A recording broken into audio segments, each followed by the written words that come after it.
une grande joie. Et puis c'est un grand ministère de prier. Donc, pour nous encourager, je vais lire un texte. Je sais qu'on est en train de prier, hein, donc c'est vraiment pour nous encourager. Je vais lire un petit texte. Comme ça, ça va nous aider encore à davantage être encouragés dans le travail que nous sommes en train de faire. C'est peut-être un texte qui est souvent difficile à comprendre. Donc, prenons Luc chapitre 18.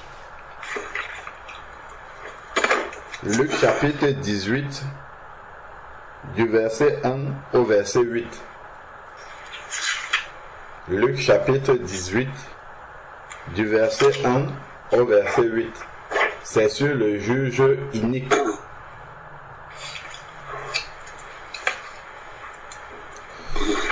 Alors, pour commencer déjà, Dieu n'est pas le juge inique.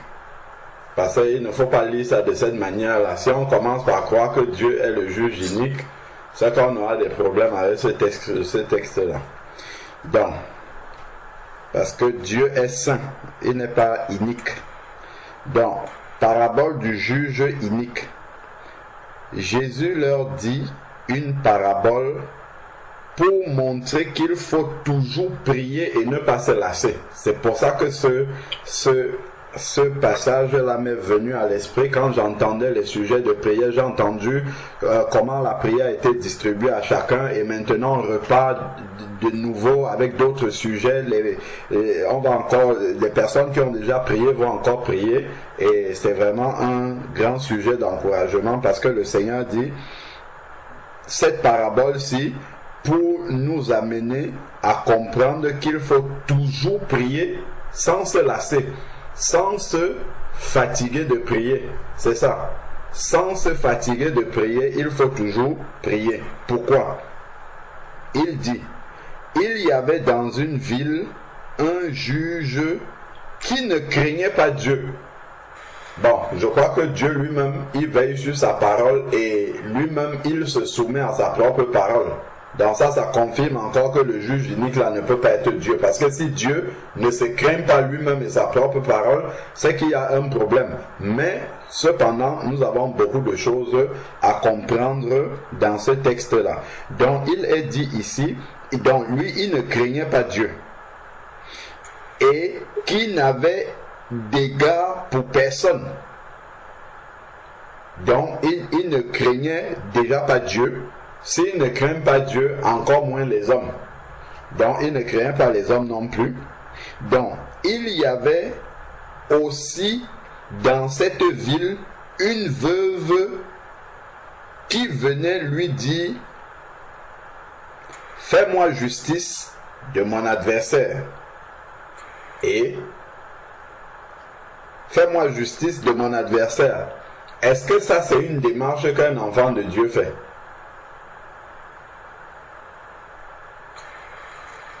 Est-ce que nous prions, puisque là par exemple nous sommes en train de prier, je ne sais pas moi, quelqu'un nous a fait quelque chose. Est-ce que nous allons venir dire au Seigneur, Seigneur, justice, punis celui qui m'a fait du mal là, et puis rends-moi justice. Est-ce que ça c'est un sujet de prière qui agrée le Seigneur? Est-ce que le Seigneur agrée ce sujet de prière-là? Est-ce que de manière excellente, je veux dire, est-ce que vraiment c'est ce à quoi le Seigneur prend plaisir pour son enfant? Que son enfant vienne lui demander de lui faire justice par rapport à sa partie adverse? Non.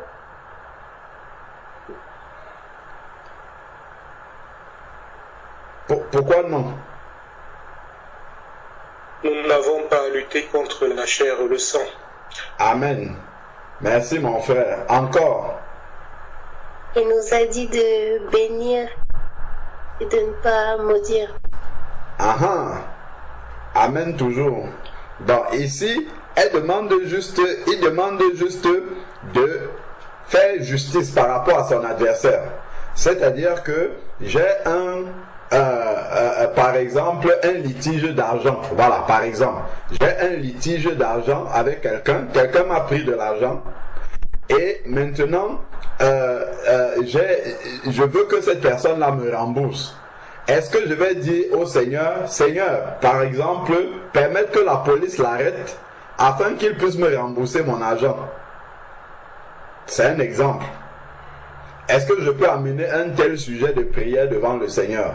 Je dis, Seigneur, vraiment, je ne sais pas comment je peux dire, contrains-le pour qu'il vienne me rembourser mon argent. Fasse tout pour qu'il me rende cet argent-là, cette personne-là. Ça me fait justice par rapport à mon adversaire. Ou alors, quelqu'un arrive, par exemple, je ne sais pas, soit il se moque de moi, et puis je lui dis, Seigneur, rends-lui l'appareil. Il faut que lui aussi, quelqu'un se moque de lui, pour qu'il comprenne que ça fait mal quand on se moque de quelqu'un. Ce sont des exemples que je donne, plusieurs cas de figure là-dedans. Est-ce que c'est comme ça qu'un enfant de Dieu doit prier?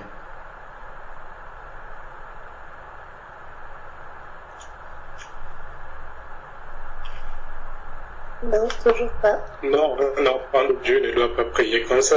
Ah, il doit prier comment? Donc, il y a déjà eu plusieurs pistes qui sont bonnes. Un enfant de Dieu doit prier comment dans ce genre de circonstances-là, où il a subi une injustice. Voilà, exactement. S'il a subi une injustice, est-ce qu'il demande à Dieu de lui rendre justice ou comment il prie comment?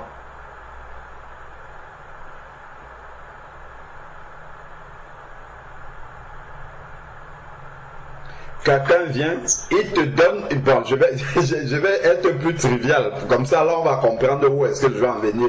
Quelqu'un vient, il te donne une gifle. Ah, tu dis, ah Seigneur, affermis mes poings pour que je lui donne également. Là, ça va l'envoyer beaucoup plus loin que moi. Est-ce que c'est comme ça? Non, puisqu'il nous a dit de tendre l'autre jour. Si quelqu'un nous prend le manteau, on le lui laisse. Voilà. Et s'il veut faire 1000 avec nous, qu'on en fait 2000. Amen. Voilà, c'est exactement ce à quoi je voulais en venir. Exactement ce passage-là. Parce que, effectivement, le Seigneur dit dans Matthieu chapitre 5 que si quelqu'un prend ton manteau, donne-lui aussi ta tunique. Ce n'est pas, Seigneur, fais qu'il me rende le manteau qu'il a pris là. Le Seigneur dit, laisse, si on veut te dépouiller, donne tout, qu'il te dépouille totalement. Donc ici, c'est juste pour nous expliquer quelque chose dans ce passage. C'est bien, c'est important en fait de bien disséquer, voir le rôle de chacun et comprendre dans quel sens en fait cette parabole est. Sinon en fait on ne va pas bien la cerner. Donc la femme dit, fais-moi, elle vient déjà voir le juge inique. On a compris que ça ce n'est pas Dieu, ce monsieur-là. Ensuite maintenant, il est dit ici, fais-moi justice de mon adversaire. On a compris qu'un enfant de Dieu ne prie pas comme ça. Allons lire dans Matthieu 5 ce que Dieu lui recommande. Parce que c'est important de prier selon la volonté de Dieu. Gardons un doigt, on va revenir dans Matthieu 5. Allons lire d'abord. Tout ça, ça va nous aider à bien prier. Allons lire dans 1 Jean chapitre 5. 1 Jean chapitre 5. Nous prenons à partir du verset 14. 1 Jean chapitre 5 à partir du verset 14. 1 Jean chapitre 5 à partir du verset 14. Donc il est écrit, voici l'assurance que nous avons auprès de lui. Je crois que lorsque nous nous approchons pour demander quelque chose à quelqu'un, à plus forte raison à Dieu, c'est quand même plus, nous préférons être dans une circonstance où nous avons l'assurance que ce que nous allons demander, la personne va nous le donner. Parce que si ça serait une situation très inconfortable d'aller demander quelque chose étant dans l'incertitude. On préfère plutôt la situation confortable où quand on va demander, nous sommes assurés que la personne va nous le donner. Et donc le Seigneur nous montre comment nous mettre dans cette condition-là, dans cette situation. Donc c'est ce que nous voyons dans 1 Jean chapitre 5, verset 14, il dit « Voici l'assurance que nous avons auprès de lui. » C'est une assurance certaine. Si nous demandons quelque chose, comment? Selon sa volonté. On peut souligner ça. Moi, j'ai souligné ça dans ma Bible. Selon sa volonté. Donc, c'est important, en fait, de diminuer les sujets de prière, mais de prier selon la volonté de Dieu. Parce que je peux passer une nuit de prière à demander des choses qui n'entrent pas du tout dans le cadre de la volonté de Dieu. Je suis en train de perdre du temps. C'est pour ça que c'est bien d'examiner d'abord mes sujets de prière et puis de voir tout ce qui rentre dans le cadre de la volonté de Dieu. Comme ça, je suis sûr que Dieu va les enregistrer et que Dieu va les exaucer. Il n'aura pas besoin de les corriger. Donc, il dit ici, si nous demandons quelque chose selon sa volonté, il nous écoute. C'est une assurance. Donc, si je viens devant le Seigneur avec un sujet de prière qui est conforme à sa volonté, et nous savons que la volonté de Dieu est dans sa parole, donc si nous venons avec quelque chose que Dieu dit dans sa parole, ça veut dire que Dieu nous écoute. Il va recevoir ce sujet de prière-là. C'est recevable, la requête est recevable. Ensuite, maintenant, et si nous savons qu'il nous écoute, comment nous pouvons avoir cette assurance-là qu'il nous écoute? C'est que nous lui demandons quelque chose qui est dans sa parole. Nous ne demandons pas quelque chose qui est en dehors de sa parole. Nous ne demandons pas quelque chose qui est en dehors du plan de Dieu pour nous. Nous ne demandons pas quelque chose qui est en dehors du plan de Dieu pour ses enfants. Donc par exemple, si le Seigneur a dit, si on te gifle à gauche, montre la droite. Si toi tu viens prier plutôt que, bon, Seigneur, on m'a giflé à gauche, affermis bien mes poings pour que je puisse lui donner et que sa mâchoire sorte même. Là, je suis complètement en dehors de la volonté de Dieu. Donc Dieu n'écoute pas ça. Donc c'est le contraire de il nous écoute, ben il n'écoute pas. Parce que ça ne va pas à l'endroit de sa volonté. La parole de Dieu nous dit déjà que rien n'arrive que Dieu ne l'ait permis. Donc si déjà on nous fait subir une injustice, Dieu sait bien que c'est à son enfant qu'on est en train de faire subir l'injustice. S'il a laissé arriver cette injustice-là dans notre vie, c'est qu'il a quelque chose à nous enseigner au travers de cette injustice-là. Soit c'est la patience qu'il va nous apprendre, soit c'est de mourir encore davantage à soi-même, soit c'est la croix qu'on va devoir accepter dans notre vie, porter sa croix, soit c'est le renoncement à soi-même, soit c'est accepter le brisement du Seigneur. C'est tout ça qui rentre dans cette injustice-là que Dieu veut travailler. Ce n'est pas que Dieu prend plaisir à l'injustice, au contraire, non, Dieu est juste. Il prend plaisir à la justice. Mais s'il laisse qu'une injustice nous arrive, c'est qu'il a quelque chose à travailler dans notre vie. Est-ce que c'était juste que Satan puisse atteindre Job? Pourtant, Job était quelqu'un d'intègre, qui craignait Dieu. Dieu lui-même témoigne qu'il n'y a personne de plus intègre que Job sur la terre, dans Job chapitre 1. Mais c'est Dieu qui laisse Satan et dit, ok, comme tu as dit que c'est parce que je l'ai béni et que j'ai protégé l'œuvre de ses mains qu'il me craint, ben je te laisse toucher à tout sauf à sa vie. Dieu a laissé. Est-ce que c'était juste? C'est une injustice. Est-ce que Dieu prend plaisir à l'injustice? Non. Mais cependant, il y avait quelque chose à travailler dans la vie de Job. Donc, ce n'est pas Dieu qui allait commettre une injustice dans la vie de Job, mais Dieu a laissé faire. Il a laissé Satan faire en lui donnant bien évidemment les limites.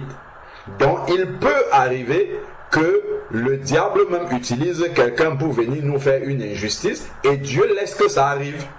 Parce que nous allons gagner plus gros dans cette injustice-là, parce que nous allons grandir plus spirituellement dans tous les aspects dont on a parlé tout à l'heure, la patience, le brisement, le renoncement à soi-même, la croissance spirituelle, tout ça.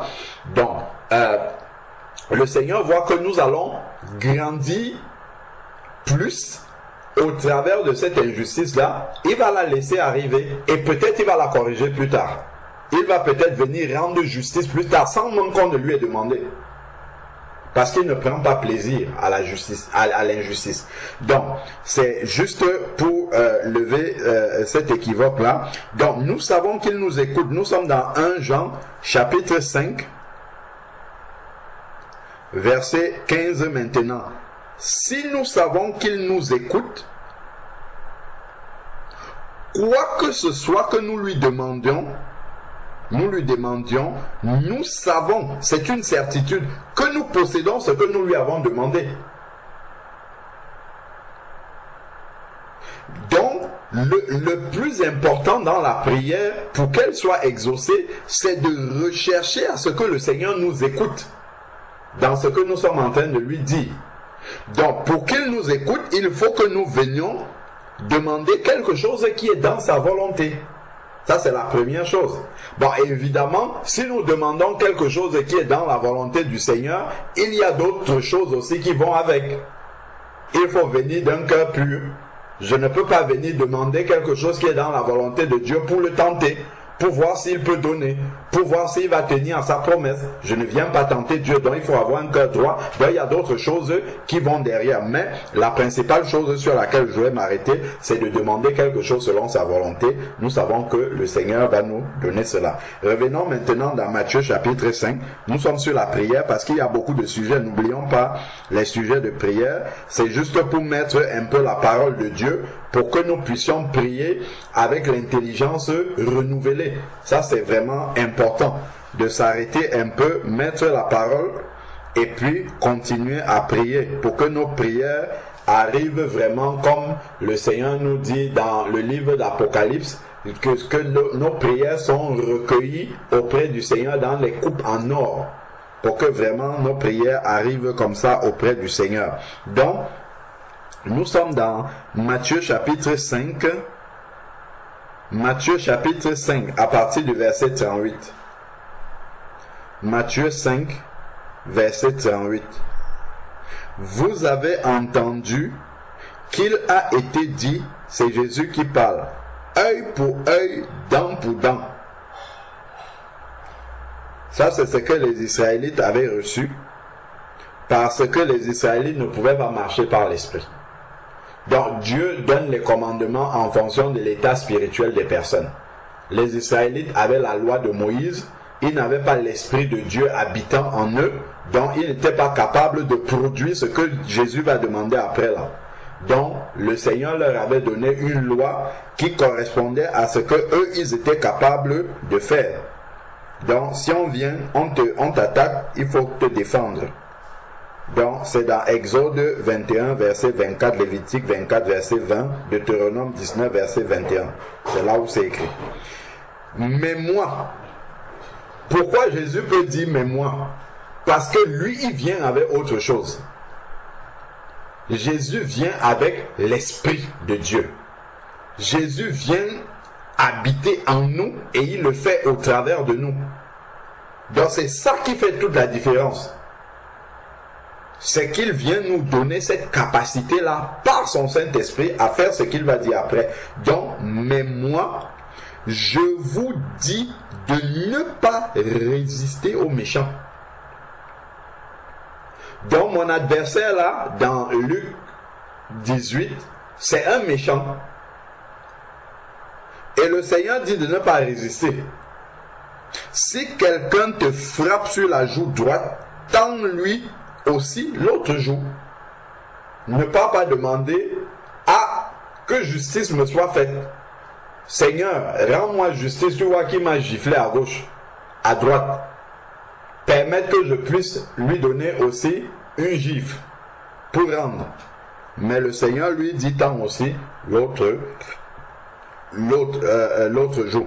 Donc, si quelqu'un veut te... là c'est carrément...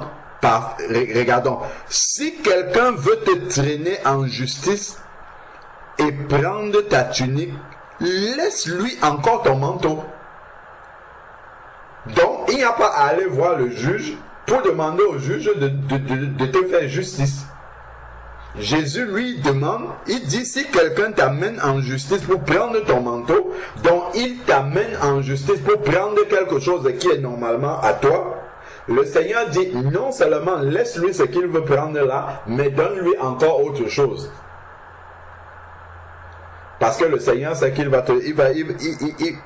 Il va travailler quelque chose en toi, il va te donner encore plus que ça. Donc, si quelqu'un te force à faire 1000, donc voilà, c'est ce que la sœur disait tout à l'heure, fais-en 2 avec lui.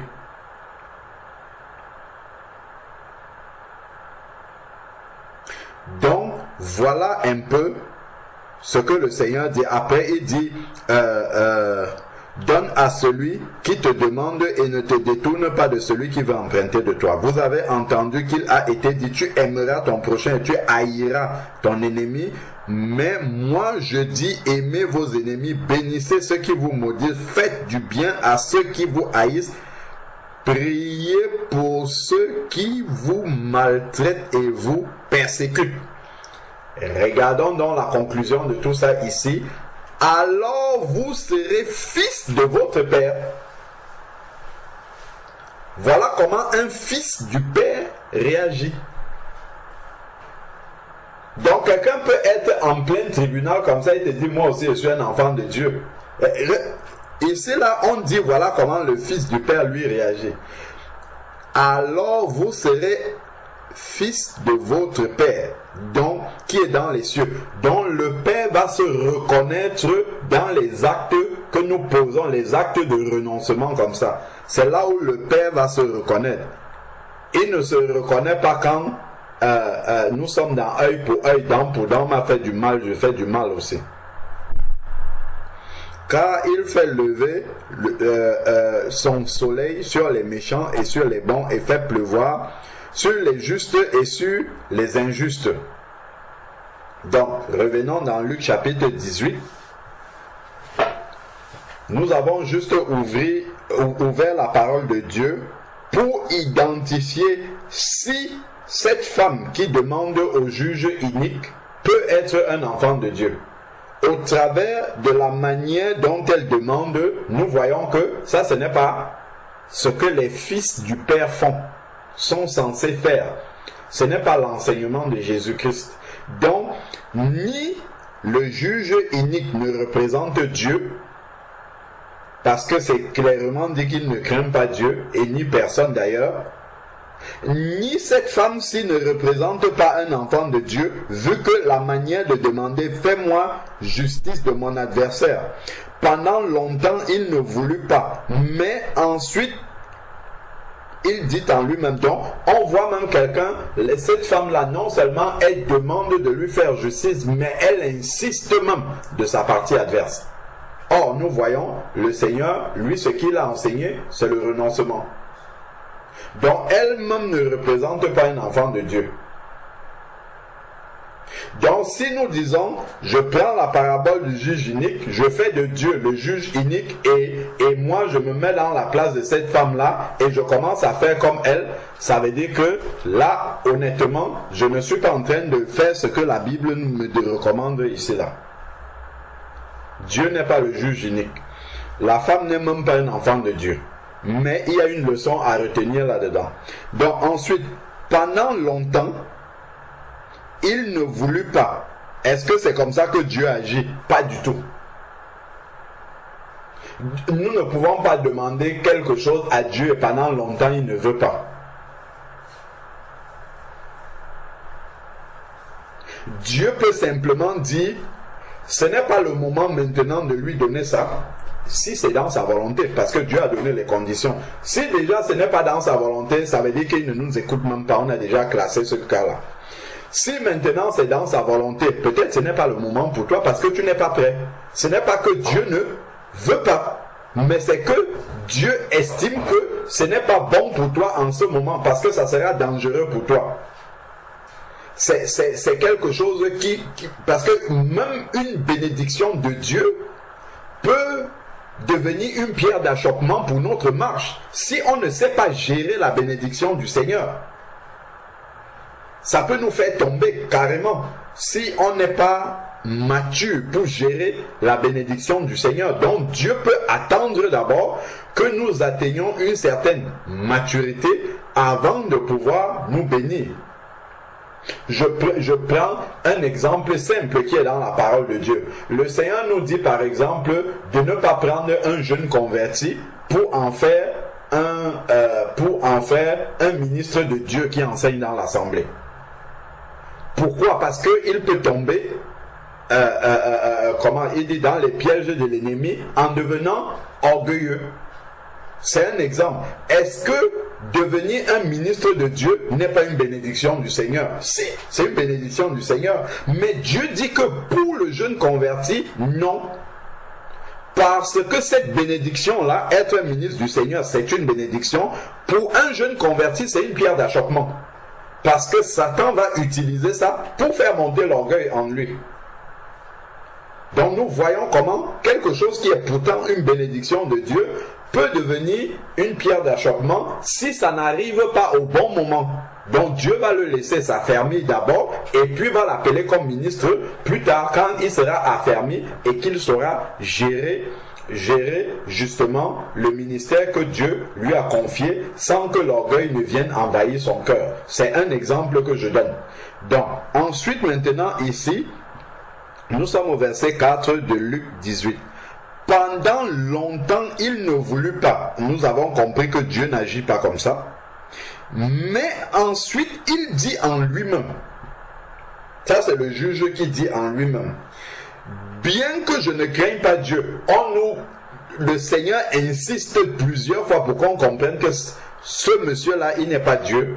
Et il n'a rien de Dieu, il n'a pas les qualités de Dieu, ce monsieur-là. Mais le juge, il dit en lui-même, bien que je ne craigne pas Dieu, et que je n'ai égard pour personne, donc il se reconnaît comme ne craignant pas Dieu. Donc c'est un païen, quelqu'un qui ne craint pas Dieu, d'ailleurs c'est un méchant. La Bible dit ça. La Bible appelle le méchant quelqu'un qui ne craint pas Dieu. Donc c'est un méchant. Néanmoins, parce que cette veuve me cause des ennuis ou m'importune dans certaines versions, je lui ferai justice. Parce que la veuve l'importune, il va faire justice parce qu'il est importuné, afin qu'elle ne le dérange plus. De peur que jusqu'à la fin, elle ne vienne me casser la tête. Donc il va répondre à cette femme-là pour avoir la paix. Est-ce que c'est comme ça que Dieu agit avec ses enfants? Pas du tout. Ce n'est pas le fait d'insister, d'essayer de casser la tête à Dieu avec un sujet. Si c'était comme ça que Dieu agissait vraiment, ça serait un père indigne. La Bible nous dit dans Matthieu chapitre 6 que avant même d'ouvrir la bouche, Dieu sait déjà de quoi nous avons besoin. Il le sait déjà. Donc, ce n'est pas le fait de venir lui répéter, taper sur la tête, de taper que Dieu va exaucer. Non. D'ailleurs, Matthieu 6. Allons lire ça. Matthieu chapitre 6.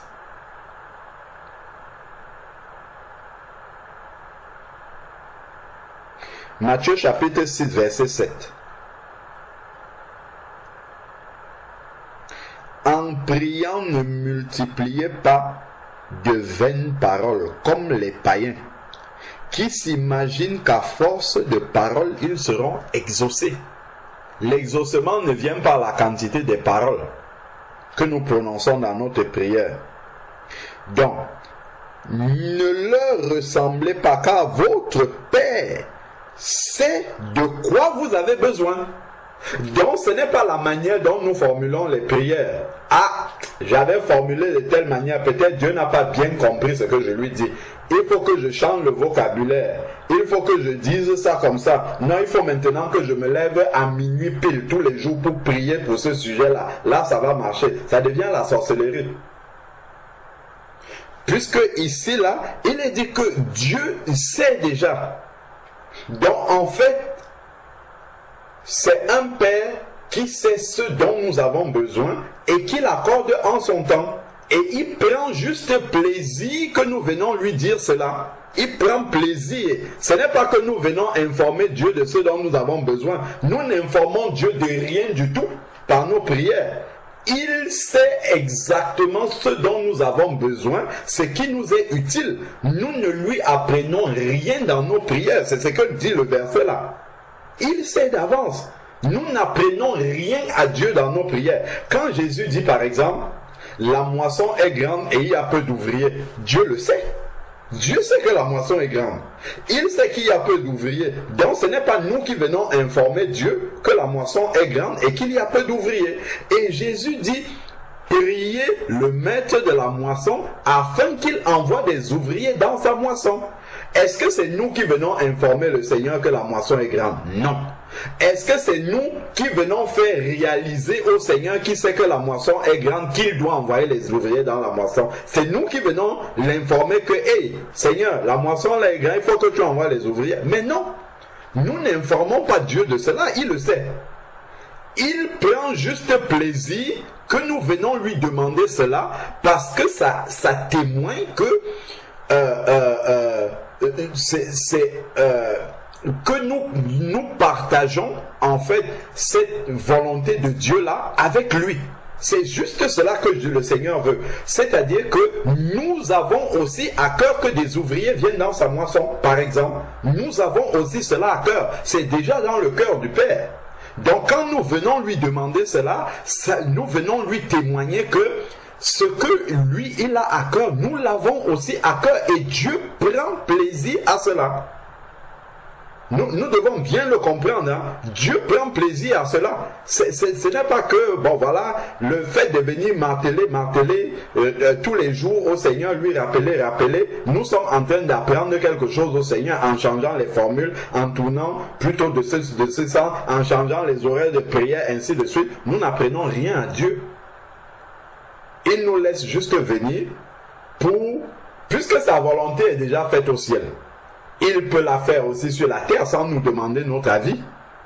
Mais il nous demande de prier pour que sa volonté soit faite au ciel comme elle est, soit faite sur la terre comme elle est au ciel. Parce qu'il prend plaisir à ce que nous, qu'il a choisi pour vivre sur la terre, que nous aussi nous voulions que sa volonté vienne sur la terre. Il prend plaisir à cela.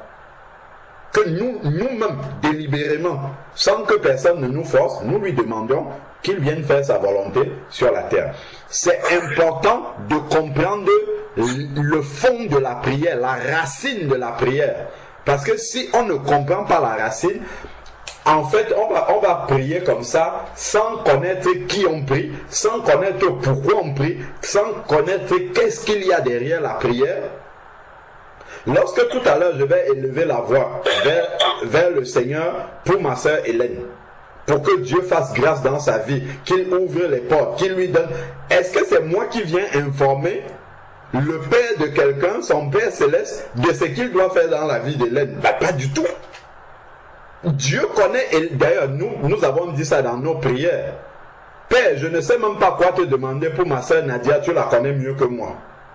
Donc il est encore mieux placé pour savoir ce qu'il doit donner à la sœur Nadia. Mais il veut simplement que je manifeste mon amour pour ma sœur en venant lui rappeler, en fait c'est ça, en venant lui rappeler dans ma prière, Seigneur, glorifie ton nom dans la vie de ma sœur en lui accordant ça. Dieu le savait déjà. Donc c'est important vraiment de comprendre que ce n'est pas à force de répéter que nous sommes en train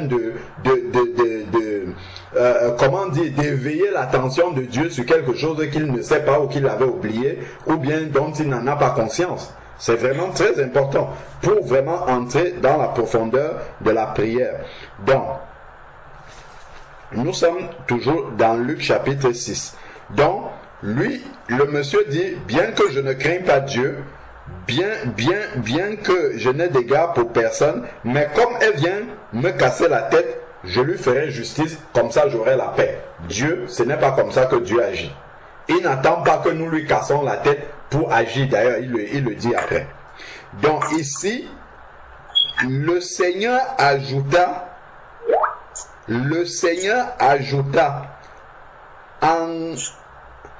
entendez ce que dit le juge inique. Il y a une leçon dans ce que dit le juge inique. Bien qu'il ne soit pas Dieu, mais il y a quelque chose là-dedans. Il dit ici, et Dieu ne fera-t-il point justice à ses élus qui crient à lui jour et nuit? Est-ce que Dieu, lui, ne fera pas justice à ses élus? C'est un Dieu juste, ce qui n'est pas le cas du juge inique. Et ne tardera-t-il pas à leur égard? C'est-à-dire que Dieu fait le contraire de ce que le juge inique fait. Le juge inique, lui, il attend d'être perturbé, il attend d'être dérangé, il attend qu'on lui casse la tête d'abord avant d'exaucer, mais Dieu, lui, ne tarde pas. Ce que nous devons comprendre, ce que Dieu est en train de nous expliquer ici, si déjà quelqu'un qui ne le craint pas, quelqu'un qui est inique, l'opposé même de ce que Dieu est, exauce, quand on lui casse la tête, il finit par donner. À plus forte raison, Dieu, lui qui nous aime, lui, il va nécessairement donner, il va assurément donner ce que nous lui demandons. Et il va le faire sans tarder. Donc si nous avons cette assurance-là que Dieu va donner toujours et qu'il ne va pas tarder à nous donner, mais nous ne serons plus qu'encouragés pour venir avec les sujets de prière. C'est tout ce que Dieu demande.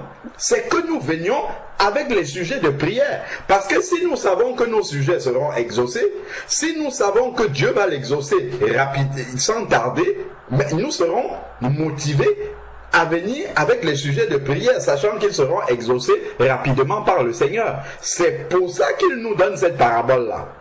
Si déjà quelqu'un qui n'est pas un enfant de Dieu, comme cette femme-là, demande quelque chose à quelqu'un qui n'a pas les caractères de Dieu, et que cette personne-là finit par donner à cette femme-là, finit par exaucer cette femme-là, alors qu'il n'est même pas comme Dieu, ben à plus forte raison, Dieu le fera.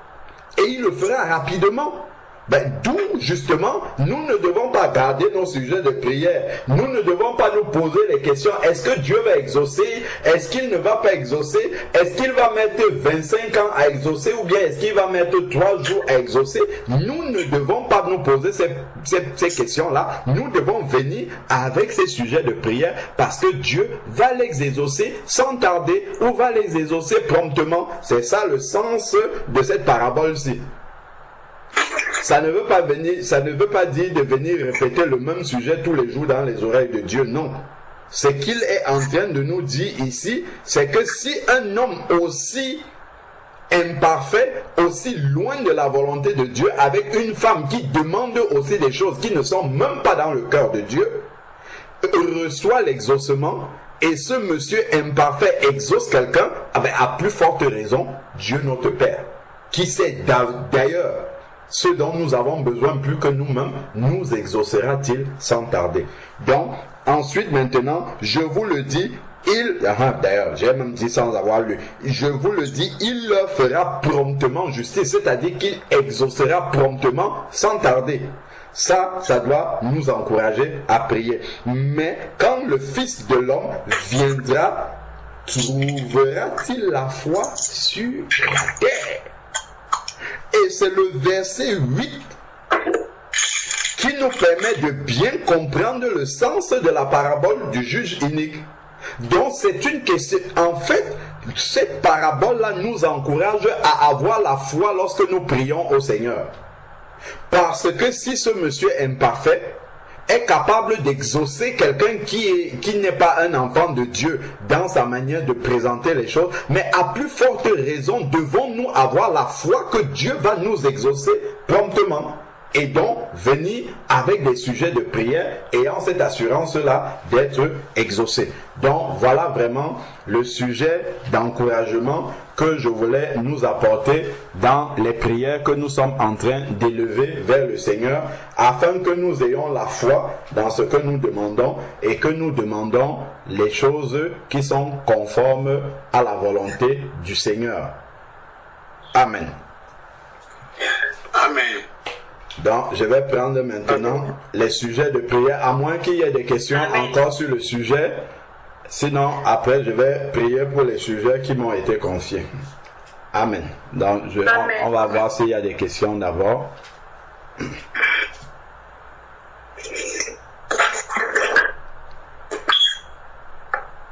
Frère Georges, moi, j'ai pas eu quelqu'un